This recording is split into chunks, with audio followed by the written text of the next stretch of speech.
Discussion of cardiology multiple choice questions.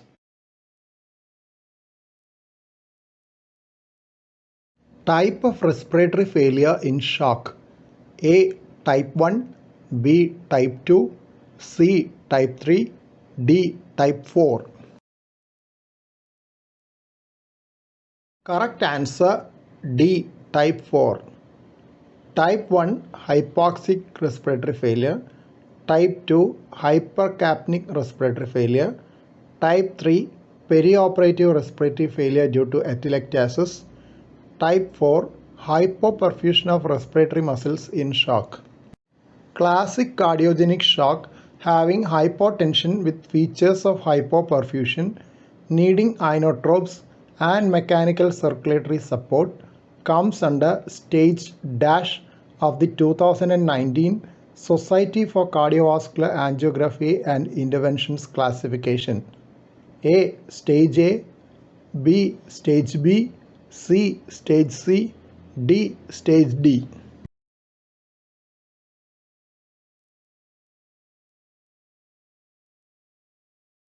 Correct answer Stage C.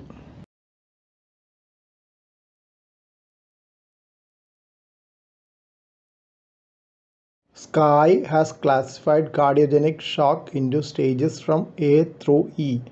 Stage A, at risk for cardiogenic shock, large myocardial infarction or heart failure, but not yet in shock, with normal mentation and systolic blood pressure of 100 millimeters of mercury or more.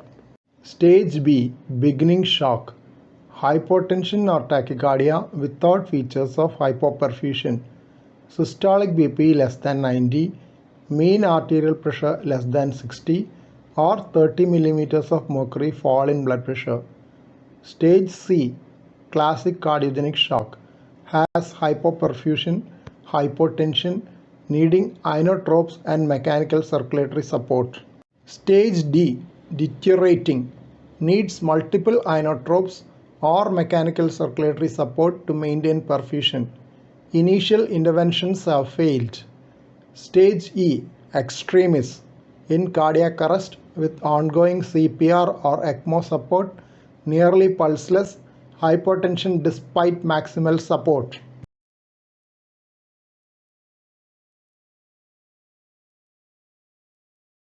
More detailed description is available in the Sky statement.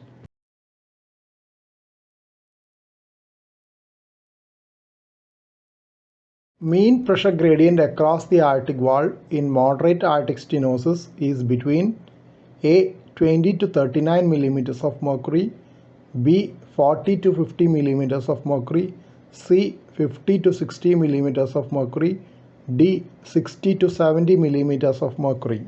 Correct answer A. 20 to 39 millimeters of mercury. In addition, a peak aortic velocity between 3 to 3.9 meters per second also qualifies for moderate aortic stenosis. Severe aortic stenosis has a mean transvalvular gradient of 40 millimeters of mercury or more.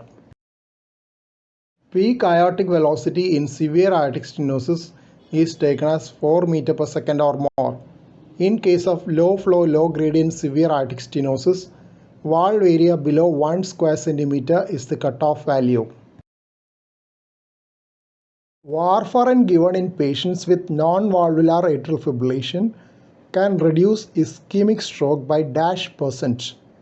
A. 20%, B. 40%, C. 60%, D. 80%. Correct answer C. 60%. A meta-analysis of 29 trials, including a total of 28,044 patients, showed that warfarin reduced stroke by 64%, while antiplatelet agents reduced stroke by 22% in those with non-valvular atrial fibrillation. Absolute increase in major extracranial hemorrhages was 0.3% or lesser in this meta-analysis.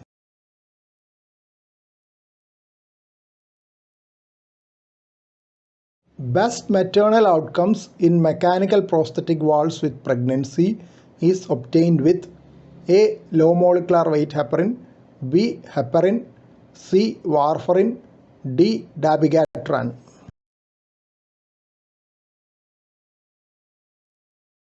Correct answer C. Warfarin.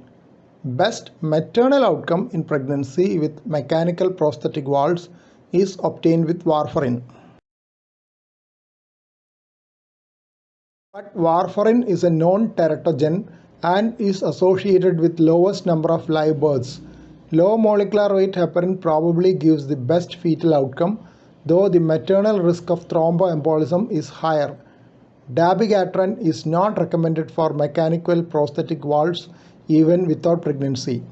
Generally, warfarin is avoided in first trimester and near term, and heparin or low molecular weight heparin is used instead. Some studies have shown that warfarin doses less than 5 mg have less fetal toxicity. Best fetal outcome may be with low molecular weight heparin used throughout pregnancy.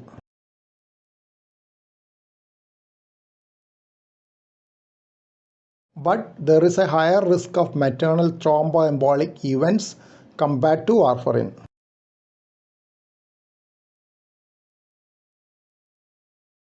Initial implantation of a prosthetic valve for treatment of valvular heart disease by Charles of Nagel in 1952 was into which position? A. Aortic root, B. Descending aorta, C. Mitral annulus, D. Tricuspid annulus. Correct answer B. Descending aorta. Initial series was of 200 patients with aortic regurgitation in which a caged ball prosthetic valve was placed in the descending aorta.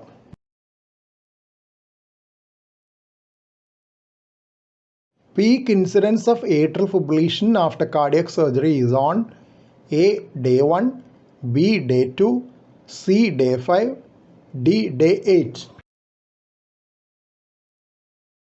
Correct answer B. Day 2.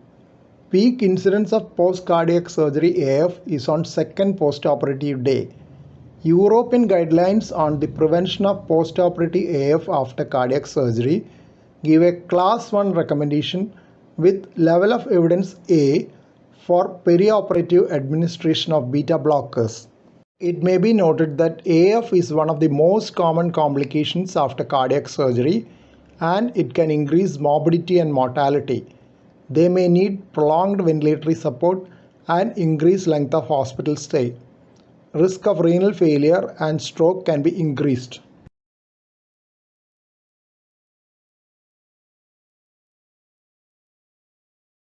References on AF after cardiac surgery.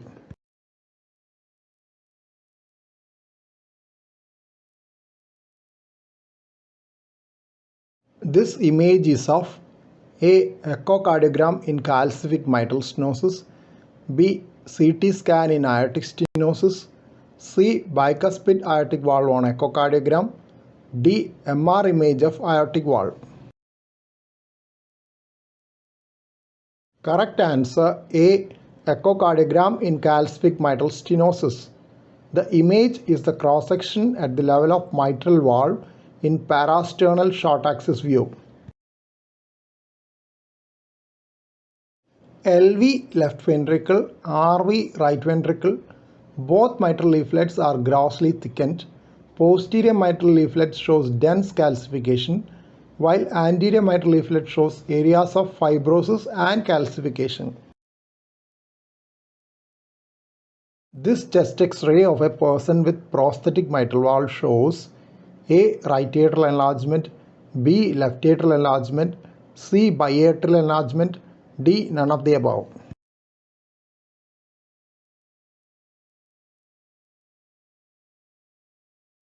Correct answer C. Biatrial enlargement. Straightening of the left border is also a feature of left atrial enlargement.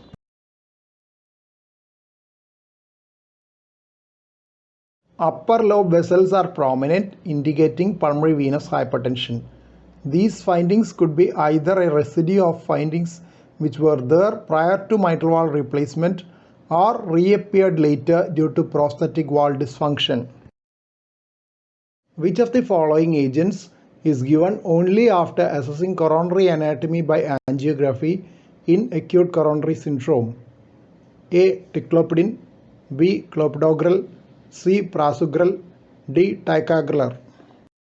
Correct answer C. Prasugrel. Prasugrel is administered only after the coronary anatomy has been assessed by coronary angiography and PCI plant. Pre-treatment has not been shown to have any advantage. In fact, it increases the rate of bleeding.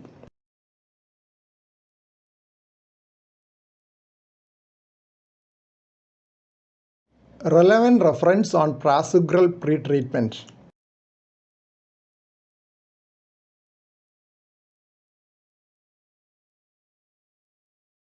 Selexipag is a IP receptor antagonist, B. Beta 3 receptor agonist, C. Beta 3 receptor antagonist, D. IP receptor agonist. Correct answer D. IP receptor agonist. IP receptor is short for prostaglandin I2 receptor or prostacyclin receptor. Selexipag is an oral medication used for the treatment of pulmonary arterial hypertension. It is useful as both primary treatment and as an add-on treatment to background therapy as shown by the Griffon trial.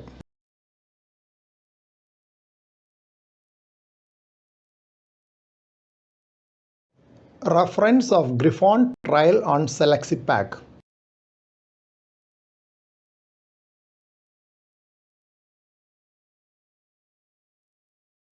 Which of the following is not a pathway involved in the pathogenesis of PAH?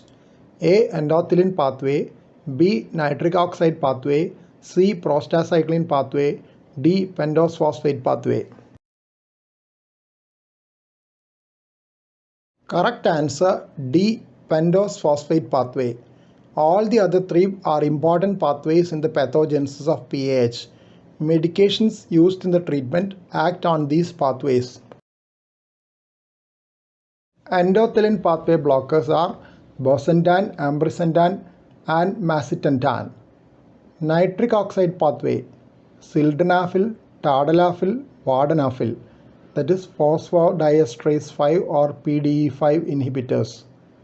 Prostacyclin pathway, epoprostinol, alloprost, teprostanil, beraprost, that is prostacyclin analogues, and Selexipag, selective IP receptor agonist.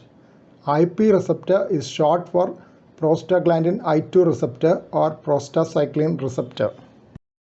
In which of the following conditions with heart failure can false negative BNP values occur?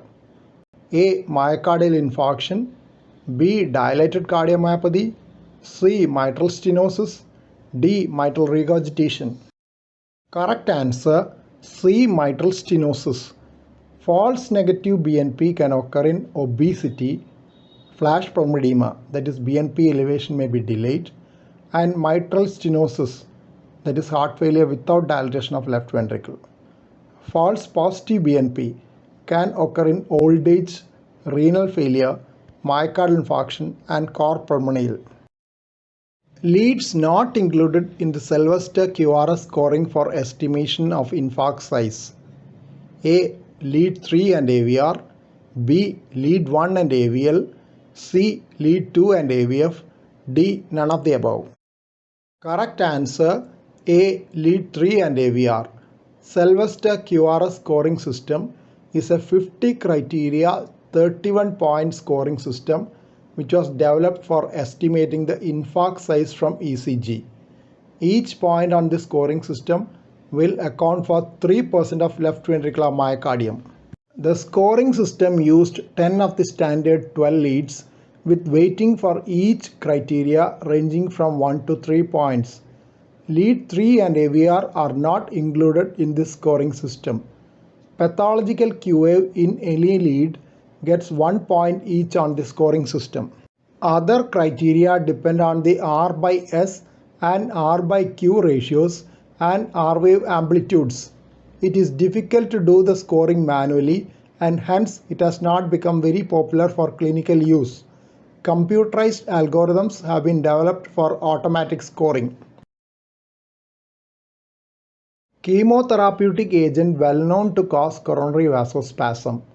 A. Adriamycin, B. Cyclophosphamide, C. 5-fluorouracil, D. None of the above.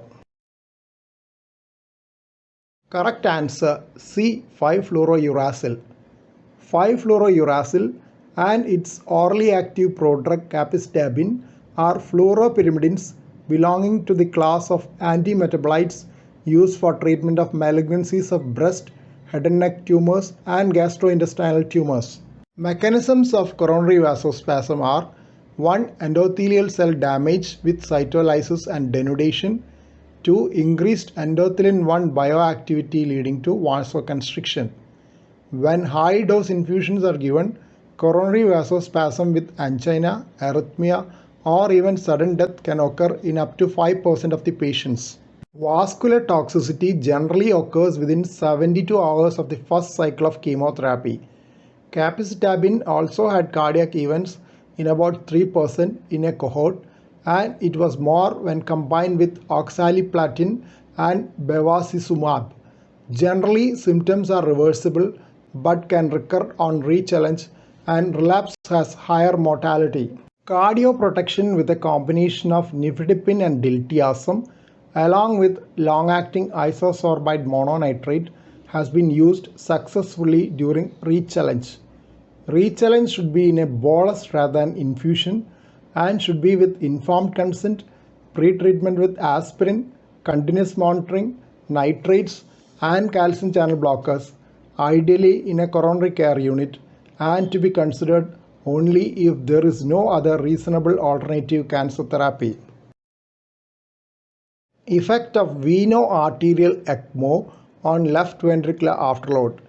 A. Decreases, B. Increases, C. Initial increase followed by sustained decrease, D. No change. Correct answer B. Increases. Veno-arterial extracorporeal membrane oxygenation is used as a mechanical circulatory support for cardiogenic shock, but it results in increased left ventricular afterload, which can have deleterious effects like myocardial ischemia, delayed left ventricular recovery, ventricular arrhythmias, and pulmonary edema. Several interventions have been used to unload the left ventricle during VA ECMO. The most commonly used strategy is intra-aortic balloon pump. Other less frequently used methods are percutaneous left ventricular assist device and pulmonary vein or transeptal left atrial cannulation and decompression. Routine placement of IABP for cardiogenic shock is a class dash recommendation as per the 2017 European Society of Cardiology guidelines for STEMI. A. Class 1, B. Class 2A, C. Class 2B, D. Class 3. Correct answer D. Class 3. IABP Shock 2 trial and its 6-year follow-up data did not show any mortality benefit for those who were randomly assigned to receive IABP support. There were no differences in the frequency of recurrent myocardial infarction, repeat revascularization, stroke, or rehospitalization for a cardiovascular cause.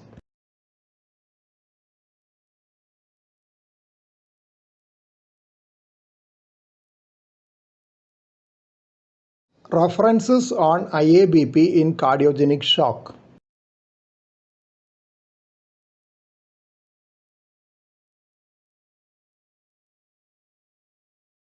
A prominent A wave on pulmonary valve M-mode echocardiogram is seen in A. Pulmonary hypertension, B. Pulmonary stenosis, C. Mitral stenosis, D. Aortic stenosis. Correct answer B. Pulmonary stenosis. Prominent A wave is seen in pulmonary stenosis. A wave flattens and becomes absent in severe pulmonary hypertension. In severe pulmonary hypertension, a mid-systolic notch may appear.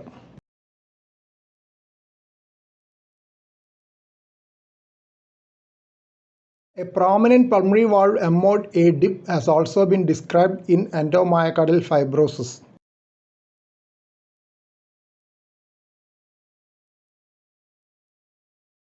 Accordion sign on cardiac magnetic resonance imaging is seen in A. Hypertrophic cardiomyopathy, B. Dilated cardiomyopathy, C. Arrhythmogenic right ventricular cardiomyopathy, D. Amyloid cardiomyopathy. Correct answer C. Arrhythmogenic right ventricular cardiomyopathy. A focal crinkling of the right ventricular outflow tract and subtricuspid regions on MRI in arrhythmogenic right ventricular cardiomyopathy has been called accordion sign.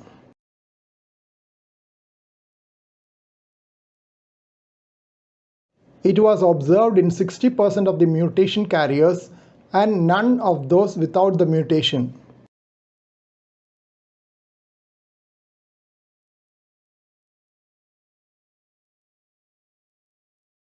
Association of genetic dilated cardiomyopathy. A. Lamin AC gene, B. Titin gene, C. AV block, D. All of the above. Correct answer D. All of the above. Truncation mutations in Titin gene was found in 13% of non-familial DCM cases in one study. LMNA and SCN5A mutations have been associated with DCM with cardiac conduction abnormalities.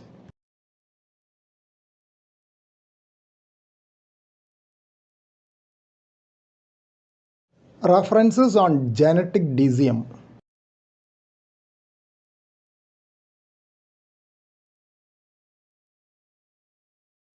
False statement about dog's murmur.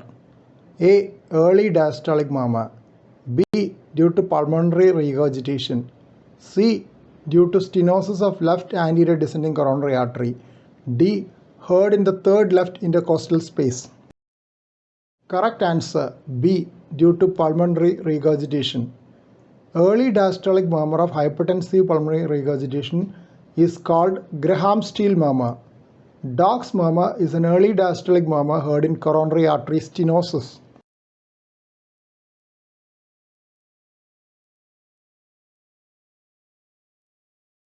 The initial documentation was in 1967.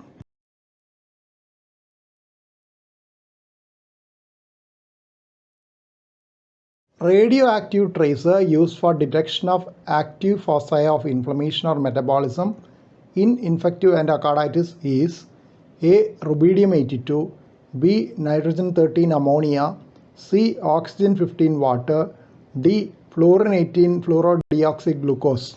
Correct answer D. Fluorine-18 fluorodeoxyglucose. Supplementing Duke's criteria with 18F-FDG PET-CT increased the sensitivity from 52% to 91% with a slight fall in specificity from 95% to 89%. The authors further noted that reclassification from possible endocarditis to either definite or rejected category could be done in 95%, which has great clinical significance. This would permit early initiation of antibiotic therapy in definite cases while avoiding unnecessary or prolonged antibiotic therapy in rejected cases. Catheter most used for transradial coronary angiography is A. Judkins, B. Amblatz, C. Tiger, D. Sons. Correct answer C. Tiger. Judkins usually for transfemoral route but can be used for transradial route. Amblatz used for both transfemoral and transradial route. Tiger used for transradial route. Same catheter can be used for left and right coronary arteries. Sons, seldom used now. Same catheter for right and left coronary arteries. Was commonly used in the days of brachial artery cut down. Sons catheter was used for left ventriculography also, but has the potential to produce myocardial staining as it is an end-hole catheter. Pigtail catheter is preferred for ventriculography.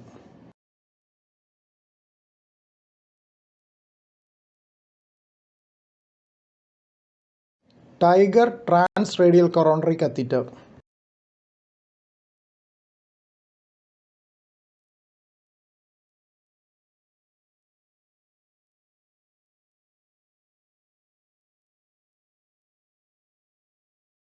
Judkins right and left coronary catheters.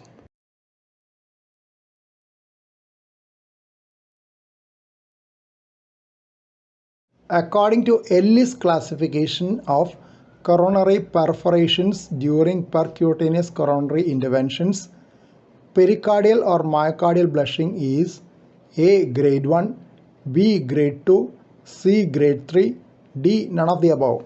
Correct answer B. grade 2. Ellis classification is based on angiographic appearance of the perforation. Grade 1 extraluminal crater without extravasation. Grade 2 pericardial or myocardial blushing.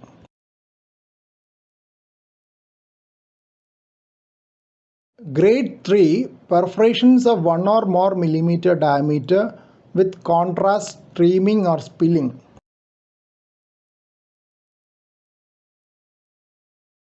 In Crawford-Koselleck classification of thoracoabdominal aortic aneurysm, if only suprarenal portion of aorta is involved, it is A. type 1, B. type 2, C. type 3, D. type 4.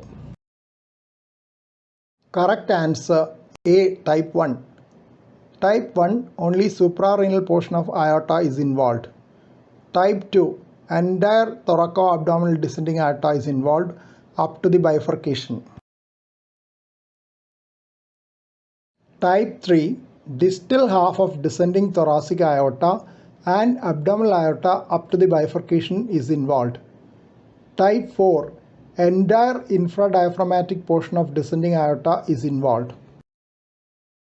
Which of the following is not useful for assessment of left ventricular diastolic function in atrial fibrillation? A. Mitral Doppler E by A ratio. B. Tissue Doppler E by E prime ratio. C. Mitral E wave deceleration time. D. Pulmonary vein diastolic wave deceleration time. Correct answer A. Mitral Doppler E by A ratio. A variety of other parameters have been reported to be useful in assessing diastolic function and left ventricular filling pressures by echocardiography in presence of AF. They include mitral E wave deceleration time, ratio of mitral E wave to tissue Doppler derived mitral annular E prime, color mode derived VP and the ratio of mitral E wave to VP, peak pulmonary vein diastolic flow velocity, pulmonary vein diastolic wave deceleration time, peak acceleration of mitral E wave, isovolumetric relaxation time and the ratio of isovolumetric relaxation time to the time between the onsets of mitral E wave and the mitral annular E prime wave. Ross procedure is A. Pulmonary autograft for aortic stenosis, B. Valved conduit for infundibular pulmonary stenosis, C. Total cavopulmonary anastomosis, D. Double switch operation. Correct answer A. Pulmonary autograft for aortic stenosis. Ross procedure was used for aortic valve disease initially in children and later in adults. The pulmonary valve along with part of the main pulmonary artery is taken and made into a neo-aortic root. Either a cryopreserved homograft or xenograft is placed in the pulmonary position. Sometimes a PTFE conduit is used in the pulmonary position. The advantage of the autograft in children is that it would grow in size as the child grows, unlike a prosthetic valve.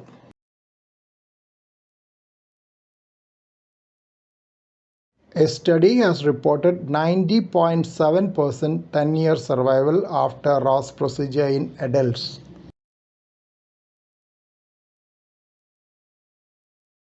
Graft porosity causing endoleak after endovascular aortic repair is classified as dash type of endoleak. A. type 1, B. type 2, C. type 3, D. type 4. Correct answer type 4. Types of endoleaks after EVAR. 1. Proximal or distal attachment site. 2. Branch vessel with collateral flow into the aneurysm sac.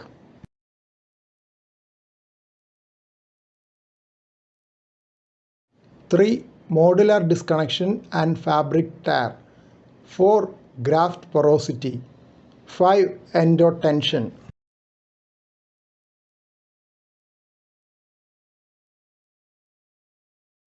Medina classification applies to A. Aortic dissection, B. Takayasu arthritis, C. Coronary bifurcation lesions, D. Stable angina.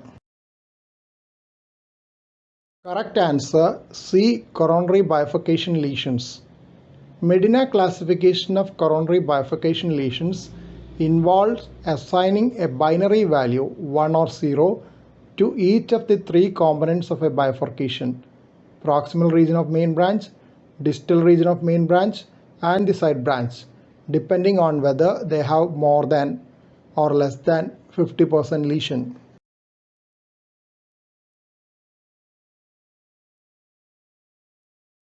Reference and figure for Medina classification of coronary bifurcation lesions.